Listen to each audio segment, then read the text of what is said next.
بسم الله الرحمن الرحيم. قصيدة بعنوان يا مليك. يا ملك الكون يا رب الوجود، يا رحيم لو تاب عبدك أو رجع، يا منحني جبهتي لك بالسجود وعمر راسي ما لغيرك قد ركع. أسألك بالواقع ويون شهود، أنت شافيني وأهلي ومن سمع، وتحفظ أولادي وتعميل الحسود وتجعل يشرب مرارات الوجع.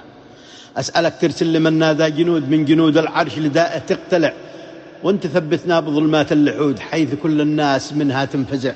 يوم تكثر في براهين الشهود والعباد من هول ما يحصل ترع، قد كسب من صان ميثاق العهود والوفا والصدق فيهم انتفع. يومها لا برق يلمع أو رعود أو مطر يحمي يغطي للبقع غير شمس، غطت سهوله والنجود نار حمراء ما تداريها رقع. وعد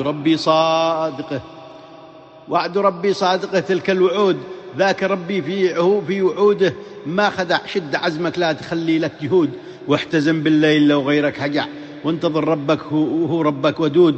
رحمته فيها لعبده متسع، ما يغير في مراسيم العقود. من دعاه لباه أو بابه قرع، وانقصى قلبك وملأته جحود. المصير معروف يا من تستمع. وشكرا. صالح شجاع.